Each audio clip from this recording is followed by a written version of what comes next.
Welcome to At Home with the Johnsons. With me, Lisa. And me, Sam.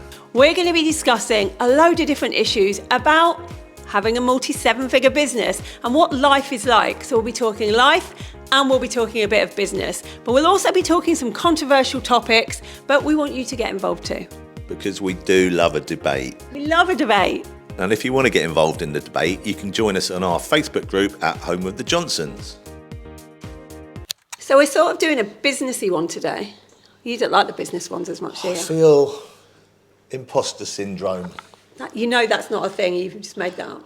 I know it's not a thing because I've even written about it. What it basically means is they've been doing it longer than me syndrome. Yeah, people just give themselves the title imposter syndrome because if you say you've got imposter syndrome, it's a really easy way of going, I can't do the scary thing that I have to do in business because I've got imposter syndrome, and it sounds medical. What? Because it's a syndrome. I feel like there is some truth in that with you. You have built this business, right? Yeah. You are an entrepreneur. I'm a sort of procrastinating bloke who's quite good at writing.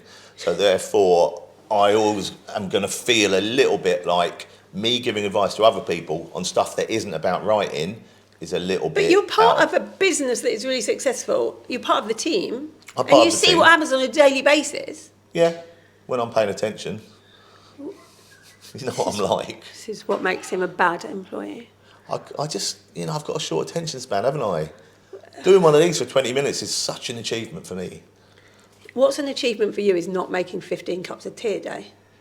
Can't knock making tea. It's the most crucial part of the day. I understand now how bosses feel when they work in a normal workplace, because having you in the workplace, you just keep going and making tea. You and Terry would just do that all the time. My bosses wanted the tea. So as long as I made them one, when I went for one, all you don't get your work done. It's like, I've got to make another cup of tea. It's like, you've only done 20 minutes. I can't function without tea. You know that. So this whole episode is about working with family and business. Is it? I thought it was about tea. So we do work together in business, and people always ask us, how does that work out? We also work with other family in business. My sister is my social media manager. All of our friends work in the business. So yeah, my Hazel, who's been my friend since we were like 12, she's our finance director. We've got Karen, who's worked with you for 20 years. Like, she works here. Terry, who's worked with you for 20 years. So all of our family and friends work in this business. And then we have people that we've known for about 5 or 6 years from the business world, maybe even more than that, like Shelley, Claire, known for 10 years, who works in the business. So it's a long-standing, like, our relationships with these people are long-standing. That brings with it good and bad, I believe. You see it more from an outsider's, well, a staff perspective, I suppose, whereas I see it from a managerial perspective. I think there are pros and cons, and I think they're not rocket science to work out, are they?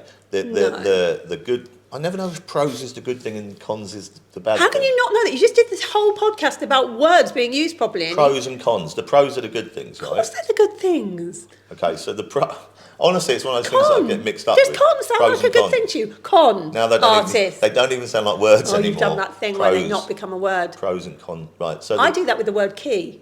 If I say key too much, it's not a word anymore. Broom, I do it with. You say broom or broom?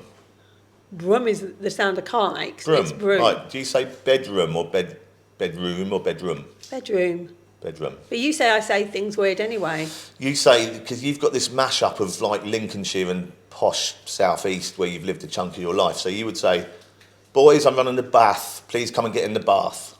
Yeah, because it doesn't matter. In the same sentence. It doesn't matter how you say it. They know what I mean. Them. Yeah. But anyway, what was the pros and cons? Oh, yes, of working with friends and family. Pros being the good. The good things are that obviously you know them, you have a good relationship with them, you understand how they work, you know their strengths and weaknesses, blah, blah, blah. The bad things are when things need to be done, businessy, tough decisions, it's tricky because they are people you love and care about. And also, laying it on the line, you pay them every month. So you're kind of responsible for their well-being. And there is that pressure on me to always know they can pay their mortgages does weigh heavily.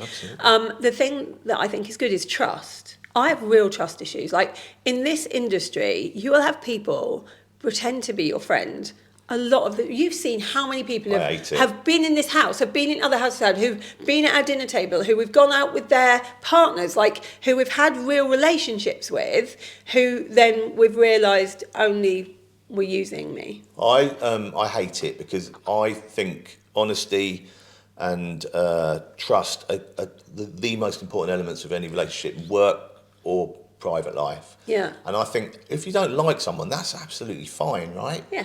Because there's loads of people I don't get on with, but I don't then pretend to like them because there's a way of utilising or levering I that don't think they're relationship. necessarily pretending to like me. I think they probably do like me. But I think they're just thinking, this is a relationship I need because it will give me, I don't know, an audience or whatever. Yeah. And that's definitely happened like from 10 years ago in the wedding industry to now. That still happens. But especially like as my audience has grown, like all round, we've probably got about 100,000 people in our audience. Yeah. And not on an email list, but on everything. And what generally happens is people are around me for a while and then they want something. And then I say yes for a long period of time because I'm nice like that. And then I'll say no once and then they'll never speak to me again. Can I just caveat this? Because you know what I'm like for not upsetting people. Yeah. We're talking the minority here. I think we are. Most people don't fall into that category. I think if you look at the people who have been my friends... But I think you'd remember them because of that. Yeah, but I mean, people who have been close... Let's take people at our I thought you wedding. were going to say someone's name then. Let's take people at our wedding. So if we look at people at our wedding... First, actual wedding. Well, no, actually, even the vow renewal, which But is do what, the 3 wedding, years because ago, you've got nearly 10 years of a gap. Then. How many people were in the industry that we knew that were like our friends through the industry that we don't speak to now because they've done something? Not many at that first one. You'd have to do that for the vow renewal one. Because the first one was 10 years ago. We weren't really True, in the we didn't industry. really know people in the industry then, but you know what I'm And we've saying. got some still knocking about from that are our friends. Yeah, from the wedding we have. industry we have. We absolutely have. Yeah. People like Jen, Yeah. you know, that's how we know Jen. Our best, like, best our friends. best friend gang. But there have definitely been a lot that don't. So trust is really important to me. And so the reason I have lots of my family and friends working for me is because that doesn't happen. And also these friends, like we have this amazing group of friends that we always talk about. Like we have like 12 friends who have been with us. They knew me when I had nothing. In fact, they put you up in a room, like when we had nothing. Yeah. And so I never have to worry why they're in it, why they're around. No, and I think that's hugely important. And I've done this sort of an analogy before that when you're younger, I mean, this is sort of going outside a little bit, but it's related. Your friend group is massive. Yeah. Right? It's like a giant charger plate. My friend group now is a little saucer. But the quality of the friends on that plate way extend over what I used to have. Mine's like a shot glass. Nah, I you've don't got the same mind as though. me. Same. Yeah, I've got I a think- couple of boy mates. Yeah, but I think some of our friends like you more. They're only friends with us because they like you. That's because I'm not so controversial, am I? Yeah, it is that. I'm a bit like Marie, your sister. We're kind of like the people that don't tend to Yeah. rub people up the wrong way, do we? Even if you believe that you don't really like what they're saying, you're pretending. Well, they're I fine. think that's changing now. Yeah, you're getting a bit more feisty. That's you. That's what you've done. Making you more aggressive. Yeah, not aggressive. I'm never aggressive, but confidently articulate and saying what I believe.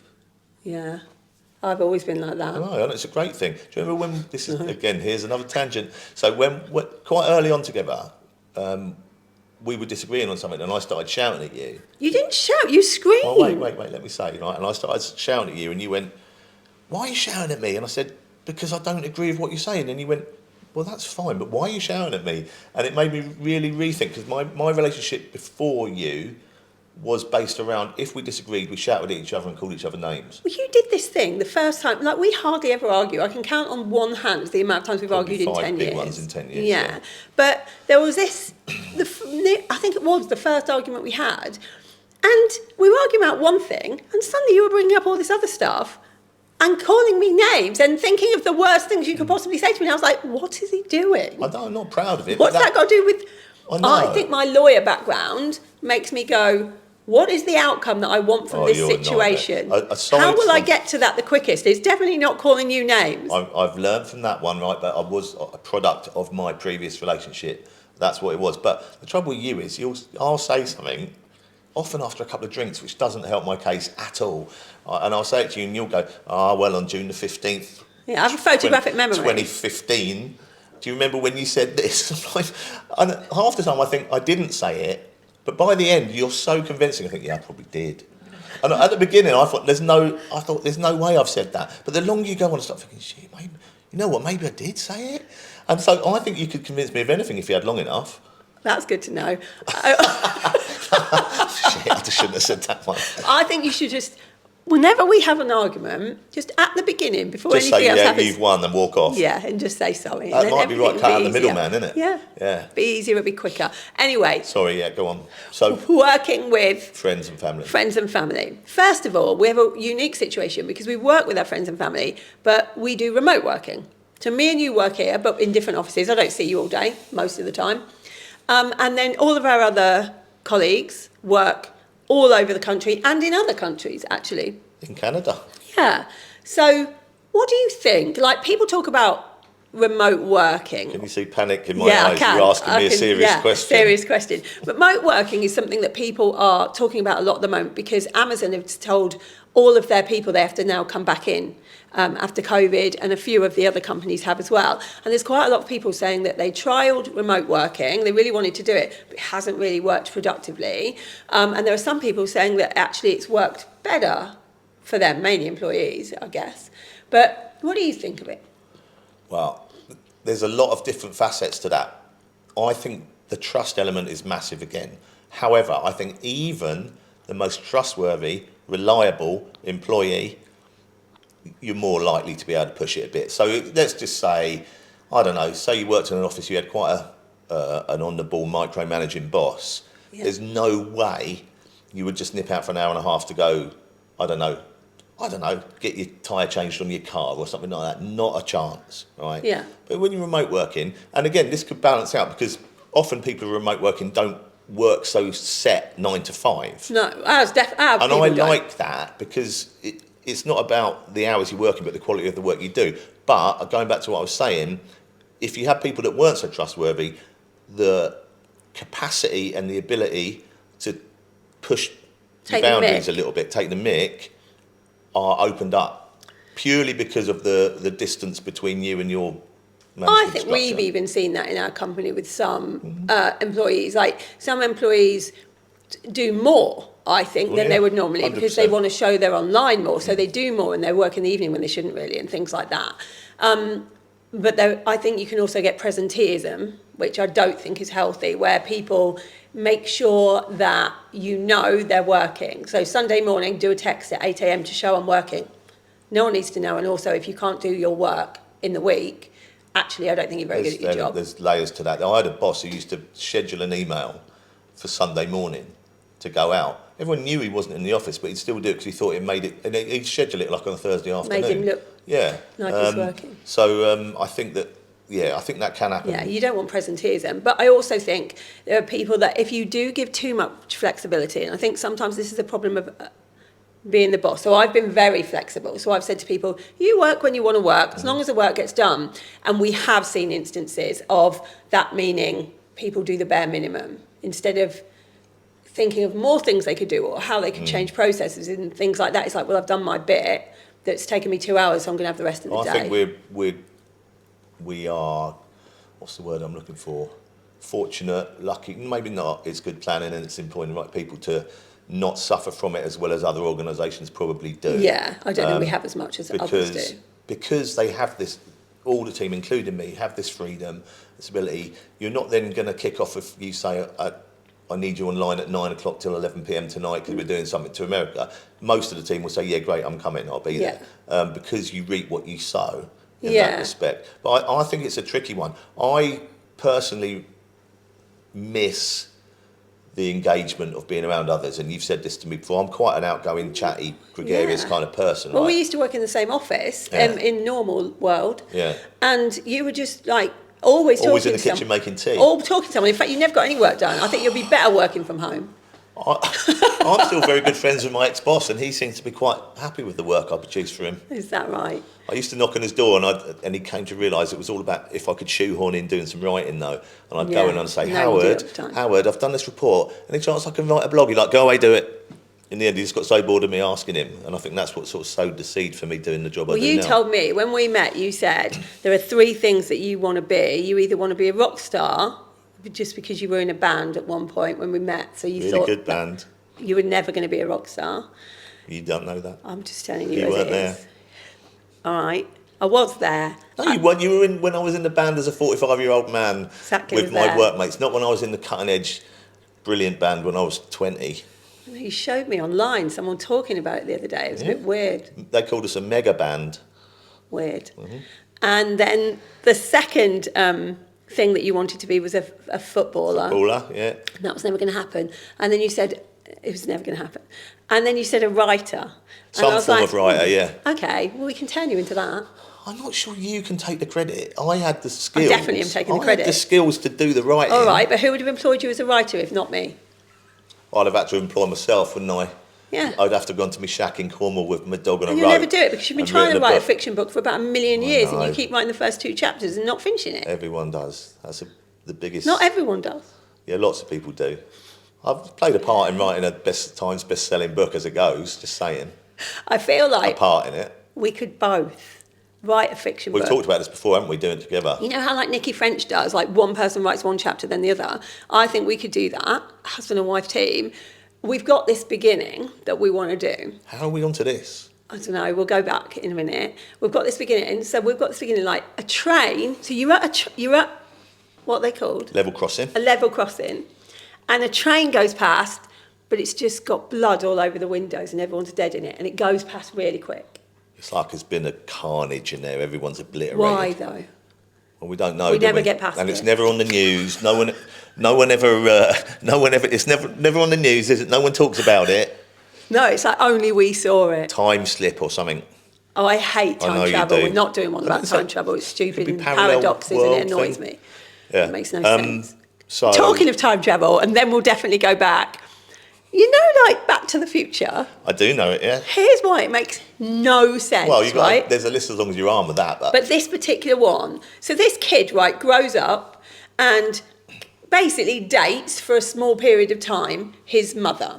So they know what he looks like they've seen him, they know what he looks like.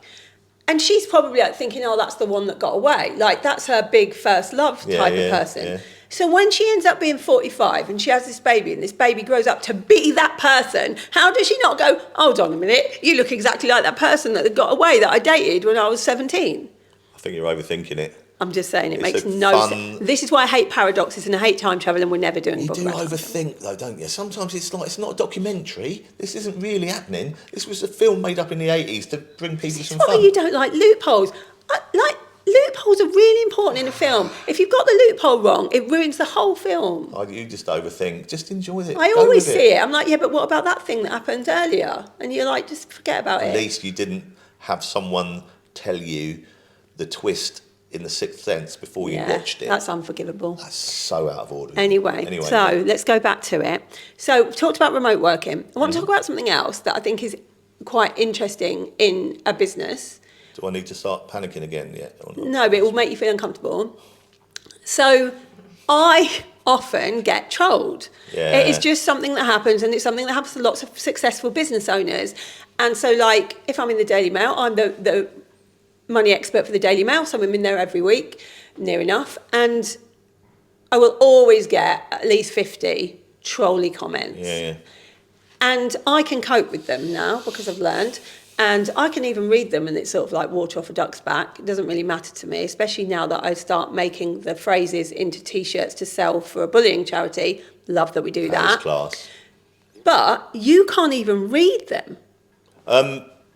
Honestly, I think the reason for that is because I know this is a modern world, and as we were talking about in another podcast, the gender roles can be different. But I still feel I am your husband, and part of my job is to look after you. Now, if a bloke in a pub said those things to you, I would deal with that situation. You wouldn't, because that's tried to happen before and I've... But you stopped me.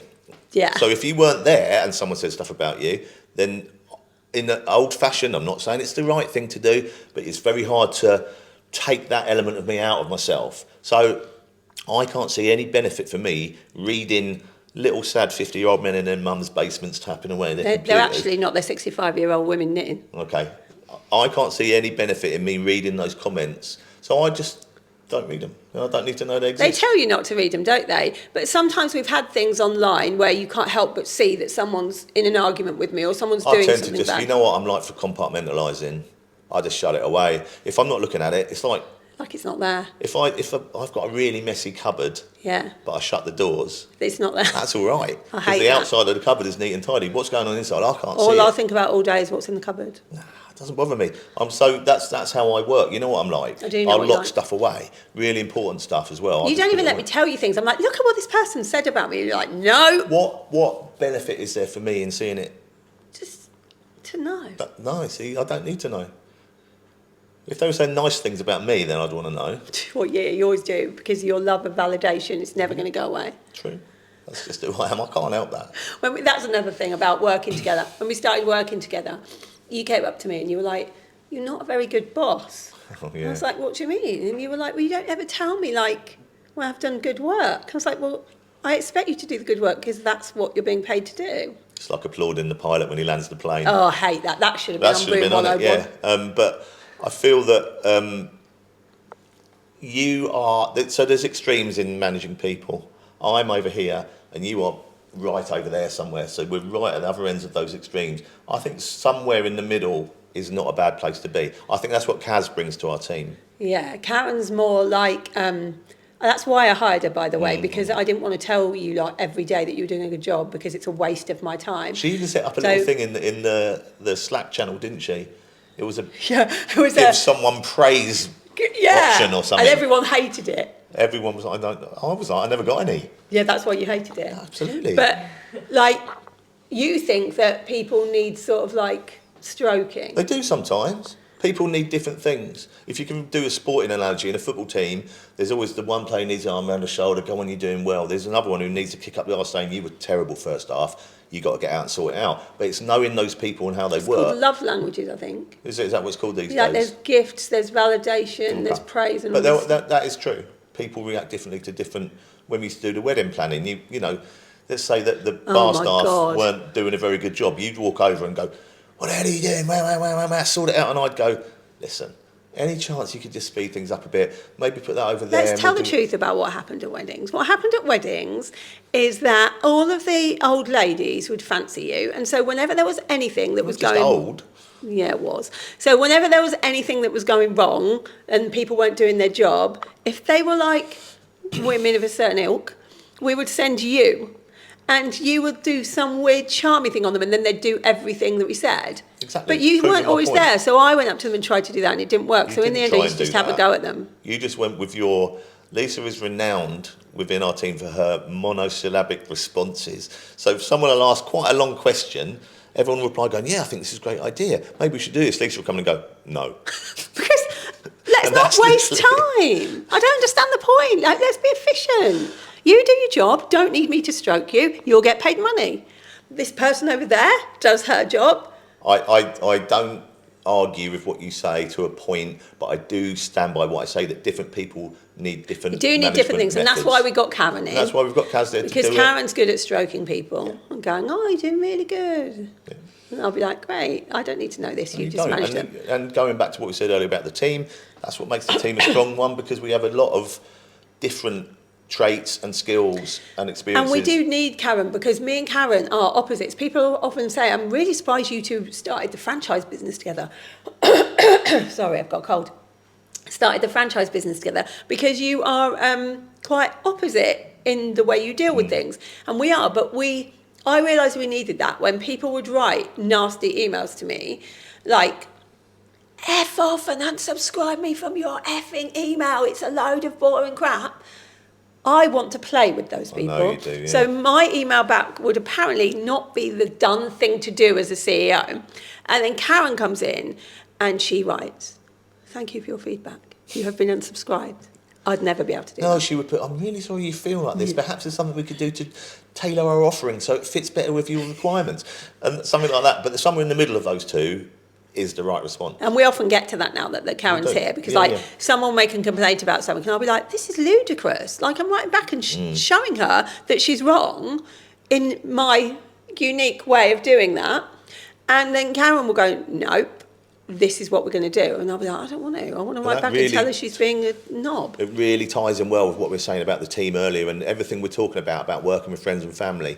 Even if you take friends and family bit out, if you have people that you trust with a variety of skill sets and a variety of ways of going about things, you really do kind of have that ability to look after your customers in a better way. That is true, because it has definitely been better since Karen's been there, because also I can, while defending myself, can be quite inflammatory sometimes and keep things going for longer than they might necessarily need to go on for, whereas Karen will go in there and just end everything. We both have a challenge with letting things go, don't we? With not having the last word. I think I'm getting better at it, though. I think age helps, definitely. And sometimes I think just a kind of roll of the eyes and a dismissive head shake is enough to let someone know. What I think has massively helped with me is having a team at all that I trust, because before, what used to happen is somebody would say something on social media that was completely untrue about me.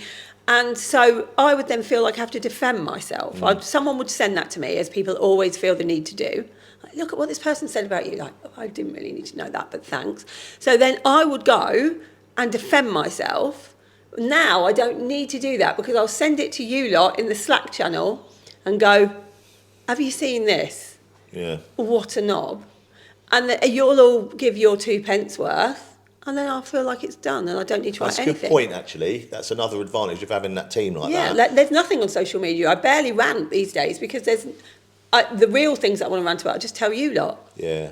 So I don't need to do it, which is more professional. Like, you shouldn't really rant on social media. It has to be, because you've grown and therefore your reach has grown, your audience has grown, the implications of what you say have escalated. Well, at the beginning, we were talking to like 5 people, you can say whatever you want. Now I kind of think, is there a lesson in this for the audience? If there is, I'll rant about it, but I'll do a lesson in it. I agree. Like leadership should be. But if there's not, and I'm just doing it to make myself feel better, like a sort of weird therapy, I don't write it anymore, just tell you lot. And that works. So I suppose the lesson in this is, have somebody, even if you work on your own, have someone that you send stuff to, so that you don't have to put it on social media. Because I see a lot of bitching and ranting out there, all very clandestine. Someone did this. It doesn't help you. It doesn't make you look good. No one buys from you when you do it. Absolutely. But that's part of learning, isn't it? Yeah. So the team has grown. Some of the people have left because the team has grown. They didn't want the team to grow. That made them want to leave, and that's okay. I guess people want different things. And now we're at this place where the team is pretty steady as it is, but we don't know what's going to happen with our streamlining. So we don't know what's going to happen there. And so it's going to be a really interesting year to see how we go, because I'm going to have to navigate those changes as a director, and you're going to have to, you might be sacked. As a husband or as an employee? As an employee. I don't think I can sack you as a husband. Well, there's other words for it, but yeah, I think it's interesting, because I have a slightly inside track on you compared to everyone else, because obviously I'm here with you every day. So I see more than the Lisa Johnson CEO face and the Lisa Johnson in the social media well-known face. I see you and the shit that goes down and how it affects you and your mental health and your physical health and all of that. So I kind of see what's going on. Sometimes that's a double-edged sword, because it's hard to distance myself when we're doing work stuff and not, going back to want to find these trolls and deal with them. I have to distance myself from it. But I do feel that it's interesting for me to see, and that's why I fully understand the path that you/we are going to take with the business now is the right one to take. What do you think about, do you think we have quite a good separation between life and business? Yeah, I do actually. We don't often go out and talk business, no, we don't. Do we? I think you do that with Kaz more. It may be because I am, again, not being self-deprecating, but I'm a sort of lower down. I'm just doing my bit. I'm writing the stuff. Why are you laughing at me? Because you're making me sound like Lady Chatterley. What do you mean, and you some oik out there. That's what you wish I was. Some ruffian coming in from the grounds. What do you think my fantasies are? It's not that. This isn't the place for that one. I'm not going to go with that one. I feel like when you self-deprecate yourself, you're much more an integral part of this team than you think you are. I am, and I know I do what I do, and I feel I do it reasonably well, but I don't feel that, I feel, going back to talking about work, a lot of it puzzles me, baffles me, doesn't really interest me that much. The upper level kind of strategic stuff. If you want to talk to me about, like, I don't know, what's a funny idea for this email, what should we talk about, then I'm all over that. So therefore, Kaz coming in, being our friend, and also being your number two, right-hand woman / whatever, has really helped. And it also helps that Karen's husband, Andy, is like one of my best mates. So when we go out, you don't feel any onus on you to not talk about business, because you can, because me and Andy will just talk about I talk to whiskey Karen or more something. about business than you. I know, that's what I mean, and I think that works really well. So I think, back to the original question, we have a really good separation on it. We have the kids who are a massive distraction anyway. Yeah, you can't talk about work with them around. And what I also think is important, and we might talk about this in future, is we're quite different in lots of ways. I'll go and play darts for 2 hours. I'll watch the football for an hour and a half, and you have no interest. But we quite like. I'll go away with my mates. We like our own space and our own things. We do. We always come back together with. We have very similar fundamentals, and our values and and the things that really are important are the same. I don't want business to be my whole identity, and I don't want business to be our whole identity. And so I think it's really important to separate it. And I think that worked better when you've got your own office. I agree. Because I'm it's usually like, in the kitchen though, aren't I, making tea? Yeah, yeah. We need to change that. No, I get teas made. Why are you such a procrastinator? We can't. They'll go on too long. It'll take me ages to think of an answer, and then I'll talk about something different. I just don't get it. Like, if there's something in my inbox, I'll just do it. I and know. Then it's gone. I'm really jealous. I'm really jealous of that personality. But you like could yours. be that. Just do it. I can't even explain it. Just when the work gets into the inbox, just do it. And the irony of it is, when I've done the work and it's good, I'm so chuffed with myself. But you could do more of it. I do tend to work better last minute, honestly, I do. That's what people say. It gets done though, doesn't it? It does get done, but with this pressure on me of going, oh my God, is he even going to get this sales page written the night before it needs to go out? I don't know. The answer to why do I procrastinate too much is too much of a big one to answer in one sentence. I feel like you should do some therapy around it. I have done. And stop it. What, stop the therapy? No. Stop procrastinating. I try, and sometimes I'm better. Weirdly, I'll wake up one morning. Why are we talking about this? This isn't the subject. Well, it's still working together. Sometimes just I wake don't up in the talk morning about it. and I'll crack through like 10 things one after the other and be brilliant. I'll be chuffed. The next morning, I will do everything within my power to not start the thing I have to do. They're the mornings I see. You're like, oh, I've just got to go to the gym. Oh, I've finished the gym. I've just got to potter about the house doing something. God knows what. Potter? You do. You really potter. What do you mean by potter? No, you sort of like go outside and pick weeds up and stuff. I haven't done that for ages. It's the wrong time of year for that. You potter about, and then you're like, oh, I've got to go and do the shopping. And I'm like, well, just do the shopping online. I do the shopping online. You get the same things every week. Just press go. The interesting thing is that's how much time you spend in the kitchen and or looking at the food, because I never get the same things every week. And also, there's like little offers that you find when you're walking around. You can't see them online. This is a procrastination technique. You want to go to Tesco's. You have friends at... Don't start with that. Oh my God. Last week, I went to Tesco's for the first time in a year with Sam because we had to get something. And at the till, he had this whole banter going on with the checkout woman that he seemed to know. She was just really nice and friendly. I'm just a friendly person. You're stood there going... What the hell is going on? It was pay bizarre. for the food and we'll go. I'm not good at small talk. That's the other thing. That was it.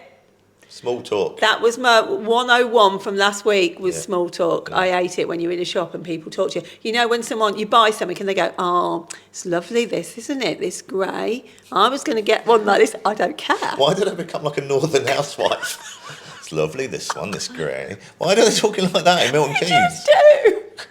No one talks like that here.